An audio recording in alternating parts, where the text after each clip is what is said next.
আগের থেকে সুসংগঠিত হলেও নির্বাচনে আসলে তাদের পক্ষে জেতা সম্ভব নয়। এই জন্যই কি নির্বাচনে যেটা সম্ভব নয় বলেই কি আসলে জামায়াত ইসলামী বা অন্যান্য ইসলামী দলগুলো পিয়ারের কথা বলছেন? আচ্ছা, জামাত যদি নির্বাচনে জিততে না পারে তাহলে আপারা তো অনেক ফুরফুরে মেজাজে থাকার কথা।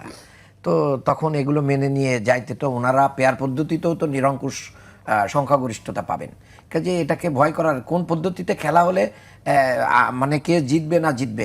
জামাতের জনপ্রিয়তা নাই, জামাত তলানিতে চলে গেছে, সুসংগঠিত সংগঠন এ তো কিছু বলছেন। তো পেয়ার মানলেও তো আপনারাই কি সরকার গঠন করবেন, তাহলে এটা মেনে নেন, এটা ভয় কিসের? Number one. নাম্বার টু হচ্ছে আপনাদের অনেক কিছুতে না আছে, প্রেসিডেন্টের ব্যাপারে না আছে, আওয়ামী লীগ নিষিদ্ধের ব্যাপারে না আছে, জাতীয় পার্টির মানে শাস্তি বা নিষিদ্ধের ব্যাপারে না আছে। আপনারা মূলত হিসাব করে দেখছেন যে বাংলাদেশের জনগণ এখন একটা বিকল্প খুঁজতেছে। আমি মোটা দাগে একটা কথা এখানে বলতে চাই, বিএনপির যে রাজনীতি, এই রাজনৈতিক ব্যর্থতা এখন জনগণ আওয়ামী লীগের যে অত্যাচার এবং নির্যাতনের বিপরীতে মানুষ বিকল্প হিসেবে বিএনপিকে ভোট দিয়েছে বহুদিন, কিন্তু সেটার যে ম্যান্ডেট জনগণের, এটা বিএনপি ধরে রাখতে ব্যর্থ হয়েছে। যার কারণে জনগণ এখানে আরেকটা নতুন বিকল্প খুঁজছে। সেই নতুন বিকল্পটাই হচ্ছে বাংলাদেশ জামাত ইসলামীর নেতৃত্বে যে জোট, সেটাই। এটা এখন একটা মানে একটা রাইজিং ইস্যু হয়ে দাঁড়িয়েছে। জোট কি হয়েছে? জোট হতে যাচ্ছে, আমি বলছি যে হতে যাচ্ছে, হচ্ছে না, হতে যাচ্ছে। বাংলাদেশে তো আরো অনেকগুলো জোট হতে পারে নির্বাচনকে সামনে ঘিরে। এই জোট কি হবে? আপনি খুব জোর দিয়ে বলছেন। হ্যাঁ, আমরা আশাবাদী, আমরা আশাবাদী। সব দল তো আর সব জোটে আসবে না, এক এক দল এক এক জোটে যাবে। তা আমরা বলছি যে এই যে জামাতের সাথে যদি একটা জোটবদ্ধ নির্বাচনের সম্ভাবনা তৈরি হয়, সেখানে বিএনপির ক্ষমতা এই যাওয়াটা একটা চ্যালেঞ্জিং জায়গায় চলে যাবে। এই চ্যালেঞ্জটা বিএনপি নিতে চাচ্ছে না, যার কারণে বিএনপি পিয়ার চাচ্ছে না এবং অনেক কিছুতে বিএনপির মানে না আছে। আর অনেক নেতারা খুব জোরে সোরে কথা বলতে পারেন না, যারা আওয়ামী লীগ আমলে অনেক ফ্যাসিলিটি নিয়ে খুব মানে ছিলেন তো, এবং ফুরফুরে মেজাজে ছিলেন, ব্যবসা বাণিজ্য রাজনীতি সব কিছু সুন্দরভাবে চালিয়ে গেছেন। তো তাদের যে কৃতজ্ঞতার ব্যাপারগুলো আছে, এই কৃতজ্ঞতা তো স্বীকার করতে হচ্ছে। আমি মনে করি ডক্ট্রিন অফ নেসেসিটি, যেটা জনগণের যে চাহিদা, এটাকে বিএনপি কি করবে মানে দেখবে। আরেকটা জিনিস এখানে আমরা বুঝতে আমাদের সময় লাগতেছে কেন, একটা পার্লামেন্ট মেম্বারের কি দায়িত্ব? পার্লামেন্ট মেম্বারের দায়িত্ব কাবিখা, টিআর, টিসিবি এগুলো মেনটেন করা, রাস্তাঘাট উন্নয়ন এগুলো করা, এই যে একটা স্কুল কলেজ মাদ্রাসার কমিটি দেয়া, এগুলো তো একটা পার্লামেন্ট মেম্বারের কাজ না, এটা তো স্থানীয় সরকারের কাজ।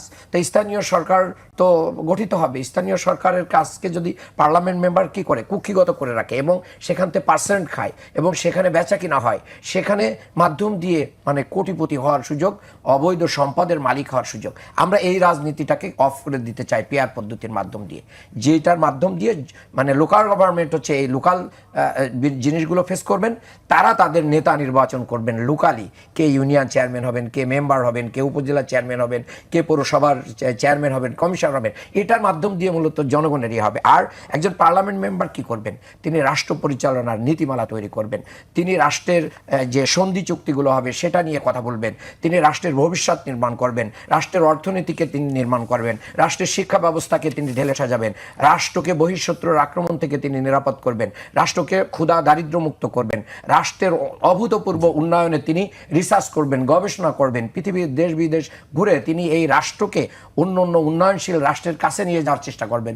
তিনি যদি ধান্দাবাজিতে লিপ্ত হয়ে যান, পার্সেন্টেজ খাইতে চান, তিনি যদি অন্য অন্য ব্যবসায় জড়িত হয়ে যান, যেগুলোর মাধ্যম দিয়ে কোটিপতি হওয়া যায়, রাতারাতি বড় লোক হওয়া যায়, নমিনেশন বাণিজ্য করা যায়, এই জায়গায় যদি চলে যায়, তাহলে এই রাষ্ট্রের কোনো উপকার হবে না।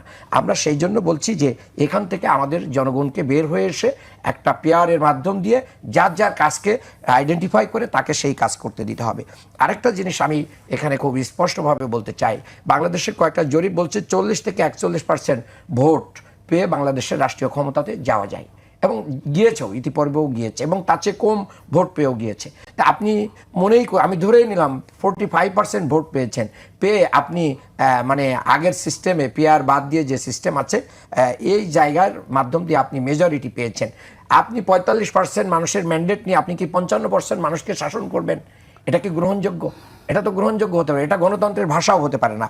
গণতন্ত্র হচ্ছে জনগণের মতামত। তা অধিকাংশ জনগণ আমাকে চায় না, তা আমি কিভাবে এই জনগণকে মুক্ত? যার কারণে কি হয় জানেন, কিছুদিন পরে সরকার ফর্ম করার পরেও এই সরকারের বিরুদ্ধে নির্বাচনের পরের দিন থেকেই কি হয়ে যায়, আন্দোলন শুরু হয়ে যায়, সূক্ষ্ম কারচুপি, অমুক কারচুপি, তমুক কারচুপির এগিয়ে আসে। আর আমি একটা কথা আরও একটু স্পষ্ট করে বলতে চাই, 90-এর যে গণ অভ্যুত্থানের যে ম্যান্ডেটটা ছিল, যে জনগণের যে দাবি ছিল যে একটা তত্ত্বাবধায়ক সরকার কি হবে, এদেশে ফর্ম হবে, এবং জাস্টিস শাহাবুদ্দিন সাহেবকে নিয়ে এসে সেটাকে বাস্তবায়ন করে একটা নির্বাচন দেওয়া হয়েছিল। কিন্তু নির্বাচিত হওয়ার পরে যে ক্ষমতায় যখন বিএনপি এসেছিল, সেই তত্ত্বাবধায়ক সরকার কিন্তু দেয় নাই। এই তত্ত্বাবধায়ক সরকার প্রতিষ্ঠার জন্য তৎকালীন সময়ের সকল বিরোধী দল মিলে জামাত ইসলামী সেখানে বড় রোল প্লে করেছিল। 173 দিন হরতাল করা লেগেছিল এই তত্ত্বাবধায়ক সরকার আদায় করার জন্য। বিএনপি যে দিবে সেই প্রিভিয়াস রেকর্ড বিএনপির নাই, সো দ্যাট জনগণ এই যে চুন খায় গাল পড়লে দই দেখলে ভয় করে আর কি। এখন জনগণ ওই রিস্ক নিতে যায় না। আপনারা যেটা দিবেন 2 বছর পরে একটা লিগাল ফ্রেমওয়ার্কের মাধ্যম দিয়ে এটাকে স্টাবলিশ করে নিয়ে যান, তাহলে আপনারা এটাকে আর ডিনাই করতে পারবেন না। জনগণ সেটাকে ইনশিওর করতে চায়, আমি যতটুকু বুঝেছি। আর 15 বছরে যে সরকার ছিল না, কি সরকার ছিল? কোথায় ছিল সংবিধান? কোথায় ছিল গণতন্ত্র? 15 বছরে তো আমরা সবাই মিলেও এটাকে প্রতিষ্ঠিত করতে পারিনি। এটা নিশিরাতের সরকার ছিল, ডামি নির্বাচন ছিল। তো এগুলো তো করেছেন, মানে বাংলাদেশের মানুষ বাধ্য হয়ে মেনে নিয়েছে। কাজেই আমরা এখন সুযোগ এসেছে আমাদের রক্তের বিনিময়ে, শহীদদের জীবনদানের বিনিময়ে, হাত পা অঙ্গ প্রত্যঙ্গ চক্ষু দেওয়ার বিনিময়ে যে একটা সুযোগ এসেছে রিফর্ম করার, এই রিফর্মকে সারা বাংলাদেশের মানুষ চাচ্ছে। যার কারণে আমরা বলছি প্রয়োজনে আপনারা গণপরিষদ গঠন করেন, গণভোটের মাধ্যম দিয়ে বাংলাদেশের এই কনস্টিটিউশনে এগুলোকে ইনক্লুড করেন। এটার ভিত্তিতে আমরা নির্বাচন দেন, পরবর্তী নির্বাচন সরকার সংসদে যেয়ে তখন এটা বৈধতা দিতে বাধ্য হবে। এটাই হচ্ছে আমাদের